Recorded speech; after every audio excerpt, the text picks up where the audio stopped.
أعوذ بالله من الشيطان الرجيم بسم الله الرحمن الرحيم قل يا أهل الكتاب لم تكفرون بآيات الله والله شهيد على ما تعملون قل يا أهل الكتاب لم تصدون عن سبيل الله من آمن تبغونها عوجا وأنتم شهداء وما الله بغافل عما تعملون يا أيها الذين آمنوا إن تطيعوا فريقا من الذين أوتوا الكتاب يردوكم بعد إيمانكم كافرين وكيف تكفرون وأنتم تتلى عليكم آيات الله وفيكم رسوله ومن يعتصم بالله فقد هدي إلى صراط مستقيم صدق الله العظيم رب اشرح لي صدري ويسر لي أمري واحلل عقدة من لساني يفقه قولي رب زدني علما سبحانك لا علم لنا إلا ما علمتنا إنك أنت العليم الحكيم سورة آل عمران سلورم سپارہ آیات نمبر 98 د دین مخکې د اهل کتابو فاسد عقاید ذکر شو او د هغوی شبهات او د هغوی د شبهاتو جوابات ذکر شو په مینځ کې د حج ذکر راغی اوس بیا اهل کتابو ته خطاب دی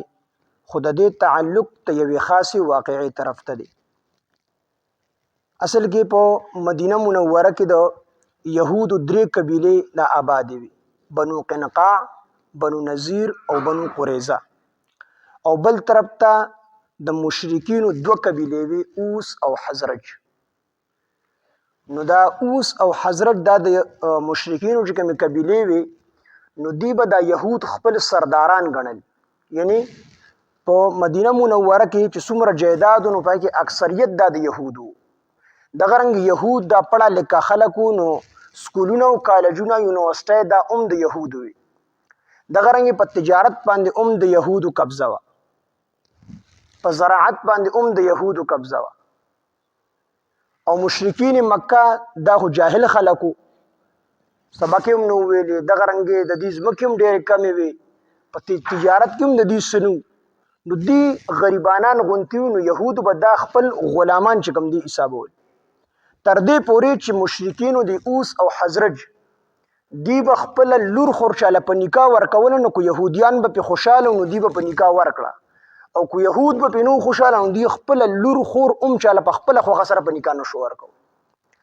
او چې د لری نه به يهود را روانو دی به ولیدل نو دی به د ادب د وجنه خپل سرونه حقته کړ د سترګې به حقته کړي او اغه ته به سلام او سلوک وکړو نو دی د يهودو نه چې کوم دی ډیر زیات یریدونکي وو ځکه د يهودو په مدینه منوره کې په خاص سیزونو باندې دغه قبضه و دا اوس او حزرج دا د مشرکینو دوه قبیلې وي نو د دې اوس او د حزرج د مشرکینو د دې دوه قبیلو په خپلو کې دښمنی چلیدل ډېر لوی دښمنۍ په دې کې چلیدلې دي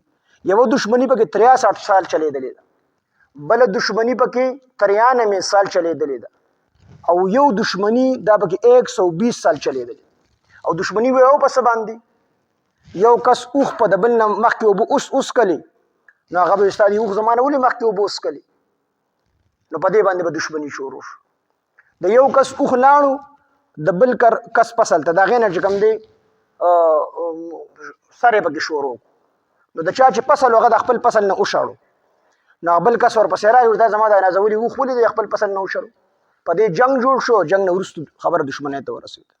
نو ډیر کسان پکې چې اوس او د حضرت د دښمنی شو په دې دا ډیره بوخانه دښمنی د 120 سال نو په دې کې ډیر چې کوم دی یو طرفه د بل طرف ډیر کسان مړ شو نو کله چې رسول الله صلی الله علیه وسلم مدینه منوره ته هجرت وکړو نو د اوس او د حضرت خلق په کثرت سره مسلمانېدل شروع شو نو چې کله کم مسلمانان شو نو نبی علیه الصلاۃ والسلام اغیله روغم وکړه او هغه اپس کې رونه کړل لومبه هغه چې د یو بل په وینو باندې نه مړېدل او چې کله اسلام قبول کو نو بیا به د یو بل په مینه باندې نه مړېدل ځکه د هر یو سیز د یو ځای کولو لپاره یو سیز الله پاک پیدا کړی لکه ته کاغذ د کاغذ سره یو ځای کوي د دې لپاره شریش پکار دي. په شریشو به کاغذ د کاغذ سره یو ځای کېږي. دغه رنګ یو سړی اوسپنه د اوسپنې سره یو ځای کوي، نو دې لپاره ویړه پکار دی چې ویړه پرې وکړي نو اوسپنه به د اوسپنې سره یو ځای شي. خو یو سړی لرګي د لرګي سره یو ځای کول غواړي، د دې لپاره میخ پکار دی چې میخ پرې ووایي نو لرګي به د لرګي سره یو ځای شي. دقه شان چې انسان د انسان سره یو ځای کوي او د دې په منځ کې مینه او محبت پیدا کوي، د دې لپاره دین پکار دی. چې کله دین راشي نو انسانان په خپلو کې مینه او محبت پیدا شي او ټول رونه شي. د دې نه مخکې په سوونو کاله دښمنۍ چلېدلې، خو چې کله اسلام قبول کړو نو په هغه یو جنګ کې 3 کسان پراته دي، د ځنکدن حالت دی. هغه یو د خپل رور نه اوبه غوښتلې، ماله د تر زوی نه اوبه غوښتلې، ماله اوبه راوړه. نو هغه چې ول کله اوبه راورسولې نو دغه سره دویم زخمی پروت، هغه پر یادو. نو دا یو زخمی د خپل تر زوی ته وی ما پرې د زما سره د خواته کم ملګری چې پروت دی، ته ډېر لوی تکلیف دی، دا اوبه دله اوس. نو چې هغه اوبه وړي نو هغه سره دریم یو زخمی پروت، هغه هم پر یادو. نو هغه ورته په اشاره باندې ما پرېږده دی دریم لی اوس. نو چې کله هغه دریم له هغه اوبه وړي نو د هغه نه ساه وتلي، نو د دویم لی راوړي نو هغه نه هم ساه وتلي، نو د خپل تر زوی لی راوړي نو هغه نه هم ساه وتلي. نو د یو بل په محبت کې د دنیا نه تږي لاړو، خو یو هر یو چې کوم دی په خپل ځان باندې بل له فوقیت ورکړو. نو نبی علیه السلام چې کله اوس او حضرت مسلمانان شول نو دوی له روغه وکړه، دوی منځ کې مینه او محبت پیدا شو. نو دوی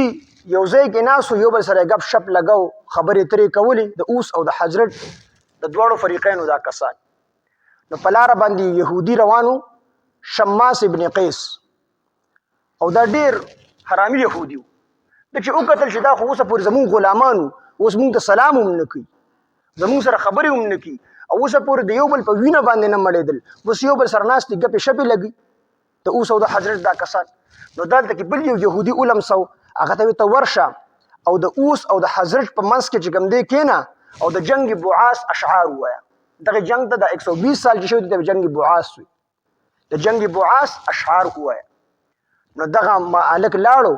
او د اوس او د حضرت منځ ته ورسېدو، کوم کسان چې د اوس او د حضرت راجمع وو، د هغې په منځ کې د هغه جاهلیت هغه اشعار شروع کړو. په هغې کې چې کوم دی اوس راولګېد، حضرت ته وایي تاسو موږ باندې ډېر لوی ظلم کړی دی،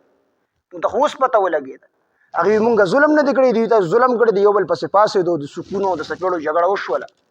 یو بل پسې څادرونه ډبلې هم جوړ کړې، په هغې هم یو بل وو، او اخره کې خبره توی کړه چې په پلانکي ځای کې موږ او تاسو یو بل سره جنګېږو، موږ باندې خپل بدل اخلو.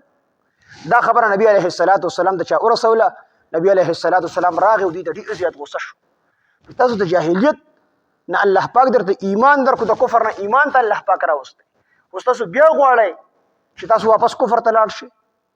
نبی علیه السلام غوسه شو او خفه شو، دا ټول راپاڅېدل او د نبی علیه السلام نه هم معافي وغوښتله، د الله نه هم معافي وغوښتله، او یو بل ته ورته غاړه شول او ډېر زیات یې وژړل، وي دا خو موږ شیطاني فعل کړی دی او د الله پیغمبر زموږ به د نن نه پس توبه وي، موږ به د یو بل سره د مینې او محبت د ورورولۍ ژوند تېرو. په دې باندې الله پاک جل شانه دا آیاتونه نازل کړل. د لومړي 2 آیاتونو کې یهودو ته توبیخ ته، هغې ملامتوالی ته پکې، او وروستو بیا مسلمانانو ته خطاب دی. نو دې کې الله پاک فرمایي قل اے پاک حبیبه او فرمایا یا اهل الكتاب چې اے اهل کتابو لم تکفرون تاسو ولې کفر کوئ بآیات الله د الله په آیاتونو سره، والله الله تعالی شهید گواه دی علی ما په هغه څه باندې تعملون چې تاسو یې کوئ. دا کوم شرارت چې تاسو کوئ په دې باندې الله گواه دی، الله د دې نه بې خبره نه دی. قل اوایه ورته اے پاک حبیبه یا اهل الكتاب اے اهل کتابو لم تصدون تاسو ولې منع کوئ دوی عن سبیل الله د مسلمانان، عن سبیل الله د لارې د الله نه، من هغه څوک لم تصدون تاسو ولې منع کوئ عن سبیل الله د لارې د الله نه، من هغه څوک آمنه چې ایمان یې راوړی دی، تبغونها تاسو تلاش کوئ د الله په دې لاره کې عوجا کوږوالی، وانتم شهدا او خال دا دی چې تاسو ګواهان یې د دې خبرې چې د الله پاک په لاره کې کوږوالی نشته دی، دا صراط مستقیم دی. دې خبرې ګواه ځکه چې یهود خو د دې خبرې ګواه وو، دوی ته پته و چې د اسلام حق دین دی، الله دا پیغمبر حق پیغمبر دی، خو د ضد او د عناد او د دنیا پرستۍ د وجې نه ایمان نه راوړو. نو من آمنه هغه څوک چې ایمان یې راوړی دی، تبغونها تاسو لټوئ د الله په دې لاره کې عوجا کوږوالی، وانتم شهدا او حال دا دي چې تاسو گواهان یې چې د الله په دې لار کې کوګوالی نشته دی. وما الله او ندی الله تعالی بغافل بے خبره عما د هغه سنا تعملون چې تاسو یې کوي. دی ملامت شو يهود چې تاسو ته خپته ده چې د الله په لار کې کوګوالی نشته دی، د صراط مستقیم لار ده، او تاسو مسلمانانو ته د الله په دې لار کې کوګوالی چې کوم دی خای او مسلمانان په یو بل کې اپس کې چې کوم دی جنگ کوي، نو دا خو تاسو د الله په لار کې کوګوالی راو باسه، حالان کې تاسو ته پته ده چې د اسلام حق دین دی او دې کې کوګوالی نشته دی. یا ایها الذین آمنوا ای ایمان والو، اوس دې کې مسلمانانو ته خطاب دی. یا ایها الذین آمنوا ای ایمان والو ان تطیعوا کچری تاسو اطاعت وکړو، ان تطیعوا کچری تاسو اطاعت کوئ فریقا د یوې ډلې من الذین د هغه کسانو نه اوتو الکتاب چې ورته کتاب ورکړی شوی دی، اهل کتاب دی، اهل کتاب دی، یردوکم دی واپس کول غواړي تاسو، بعد ایمانکم یردوکم دوی واپس کوي تاسو،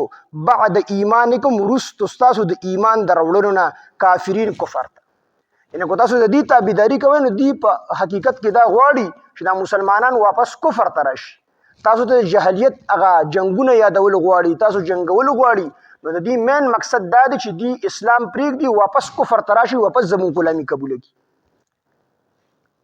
وکیف تکفرون او څنګه تاسو کفر کوئ وانتم تتلا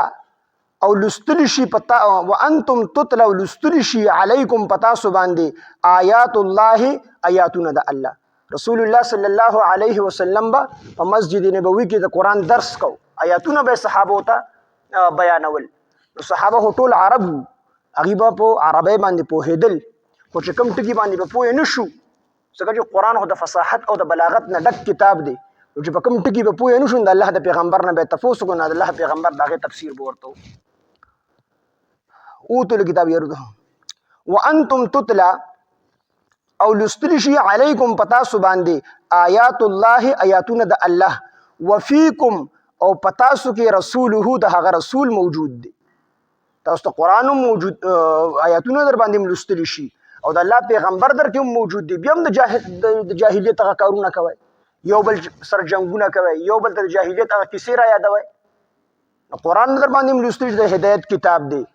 او د الله پیغمبر در کې موجود دی چې هغه د هدایت پیغمبر دی، د هدایت لار تاسو ته خي، د دې ارسو باوجود تاسو د کفر کارونه کوي. ومن يعتصم او څوک چې مضبوط ونیسي بالله الله پاک، نو مراد څه دی؟ ومن يعتصم او څوک چې مضبوط ونیسي بالله دین د الله، فقد هدی، نو په تحقیق سره هدایت وکړی شو هغه ته الی صراط مستقیم نیغې لارې طرف ته. څوک چې د الله دین دا مضبوط ونیسي او په د باندې منګولې ولګي کلکې ونیسي، نو دته هدایت وکړی شو نیغې لارې طرف ته، صراط مستقیم طرف ته. قل وایه ورته پاک حبیبه یا اهل الکتاب ای اهل کتابو لم تکفرون تاسو ولې کفر کوئ بآیات الله د الله په آیاتونو سره، والله الله تعالی شهید گواه دی علی ما په هغه څه باندې تعملون چې تاسو یې کوئ. قل اوه ورته پاک حبیبه یا اهل الکتاب ای اهل کتابو لم تصدون تاسو ولې منع کوئ عن سبیل الله د لارې د الله نه، من هغه څوک آمن چې ایمان یې راوړی دی، تبغونها تاسو تلاش کوئ د الله په دغه لاره کې عوجا کوګوالی، وانتم شهدا او حال دا دی تاسو ګواهان یې چې په دې لاره کې کوګوالی نشته اسلام کې، دا صراط مستقیم دی. وما الله ندی الله تعالی بغافل بے خبره عما د هغه څه نه تعملون چې تاسو یې کوئ. یا ایها الذین آمنوا ای ایمان والو ان تطیعوا کچر تاسو اطاعت کوئ فریقا د یوې ډلې من الذین د هغه کسانو نه اوتو الکتاب چې ورکړی شوی دی هغوی ته کتاب، یعنی اهل کتاب دی، یردوکم دوی واپس کوي تاسو بعد ایمانکم رستو د ایمان دروړو تاسو نه کافرین کفر طرف ته. وکیف تکفرون او څنګه تاسو کفر کوئ څنګه تاسو انکار کوئ وانتم تتلا لستلی شي پتا سو وانتم تتلا لستلی شي علیکم پتا سو باندې آیات الله آیاتنا د الله وفیکم رسوله او پتا سو کې د الله رسول موجود دی ومن يعتصم سوچ مضبوط انسی بالله دین د الله فقد هدیان په تحقیق سره هدایت وکړي شو هغه ته الی صراط مستقیم نه غلار طرف ته قل اوه ودا اے پاک حبیبا یا اهل الكتاب اے اهل کتابو لم تکفرون تاسو ول کفر کوي بیاات الله دا الله په آیاتونو سره والله الله تعالی شهید گوادی علی ما په هغه څه باندې تعملون چې تاسو کوي قل اوه ودا اے پاک حبیبا یا اهل الكتاب اے اهل کتابو لم تصدون تاسو ول من کوي عن سبیل الله دلار د الله نه من هغه څوک امن چې ایمان راوړي دي تبغونها تاسو تلاش کوي د الله په دغه لاره کې عوجن کوګوالی وانتم شهدا حال دا چې تاسو ګواهی چې د الله په لاره کې کوګوالی نشته وما الله نه دی الله تعالی بغافل بخبره عما د هغه څه نه تعملون چې تاسو کوئ یا ایها الذین آمنوا ای ایمان والو ان تطیعوا کچر تاسو اطاعت کوئ فریقا د یوې ډلې من الذین دها کسانو نه اوتو الکتاب چې ورکړل شوی د هغوی ته کتاب يردوکم دوی واپس کوي تاسو بعد ایمانکم رستو د ایمان راوړو تاسو نه کافرین کفر طرف ته وکيف تکفرون او څنګه تاسو کفر کوئ وانتم تتلا چې لستلی شي علیکم پتا سو باندې آیات الله آیاتونه د الله وفیکم رسوله او پتا سو کې د الله رسول موجود دی ومن يعتصم سوک چې مضبوط انسی بالله دین د الله فقد هدین په تحقیق سره هدایت وکړي شو هغه ته الی صراط مستقیم نه غلار طرف ته الحمد لله رب العالمين والعاقبة للمتقين والصلاة والسلام على سيد الأنبياء والمرسلين وعلى آله وأصحابه أجمعين ربنا تقبل منا إنك أنت السميع العليم وتب علينا إنك أنت التواب الرحيم إله العالمين زمون رازشي الله زمون دوی واړه ټول ګناهونه معاف کړي خدای پاک مونږ سوې سم واورېدل د عمل کولو توفیق او طاقت راکړي الله څومره غلطي کوتاهي دې درس کې زمون شوي إله العالمین مونږ ته معاف کړي الله په خپل فضل کرم احسان سره زمونږ دا درس په خپل دربار الهي کې قبول او منظور کړي الله مونږ ټول ته په قرآن مجید باندې پوهه راکړي د قرآن فهم او د قرآن پوهه مونږ ټولو ته رانصیب وفرمایي الله مونږ ټولو ته په قرآن مجید د عمل کولو توفیق او طاقت راکړي الہ العالمین زمونږ د ټولو نه راضي شي الله چې کله ران راضي شي بیا رانه خفه مشي الہ العالمین زمونږ د ټولو مسلمانانو په حال باندې ورحمیږي د رحم او د کرم او د احسان معامله را سره وفرمایي الہ العالمین د حاضر مجمع څومره ګناهونه دي الله پاک زمونږ ټول ګناهونه په خپل فضل کرم احسان سره معاف وفرمایي الہ العالمین مبارک میاشت شروع ده مبارک میاشت روانه ده الہ العالمین دې میاشت کې زمونږ دپاره برکت واچي الہ العالمین رمضان المبارک ته مونږ ټول خیر خیریت او عافیت سره ورسوي او د رمضان روجې او د رمضان تراویح او د هغې نیک اعمال الله پاک مونږ نه په خیر خیریت او عافیت سره الہ العالمین صادر وفرمایي الہ العالمین زمونږ د ټولو نه راضي شي الله څومره بیماران دي ټولو ته شفای کامله عاجله مستمره ورکړي الله څومره قرضداري د قرضونو نه اخلاص کړي څومره پریشانه حال دي الله پریشانه ختم کړي څومره ناحق بندوان دي د بند نه آزاد کړي څومره خلکو اولاد نشته نیک صالح اولاد ورته ورکړي الله چاته د اولاد ورکړي د الله اولاد ورته نیکان او صالحان لوی کړي الہ العالمین مونږ ټول باندې د خپل رحم او د کرم صادر راواچي الہ العالمین مونږ ټول ته دیندارۍ زندگی نصیب کړي مال جان وخت د تاڼو تحصیلونو هسپتالونو مقدمو کې سرونه بچ کړي الله د خپل دین د غلبې دپاره استعمال کړي الله مونږ ټول د دنیا آخرت کې د کامیابو خوشحالو عزتونو ژوند راکړي الله مونږ ټول د بې عزتۍ د بې پردګۍ د شرم بې حیې د ژوند نه مونږ ټول مسلمانان بچ وساتي الله مونږ له دعا د غوښتو چل نه راځي رسول الله مبارک ته خپل امت ته خیر دپاره کومې دعاګانې غوښتلي پوره پورې سبق زموږ نصیب الله د کوم شرورو نه امان غوښتلي هغې نه مونږ له امان راکړي الله خاتمې زموږ د ټولو بالخیر او بالایمان کې په وخت ځن قدم د زړه په صدق سره په ژبه زموږ دا کلمه چالو کې لا اله الا الله محمد رسول الله صلی الله علیه وسلم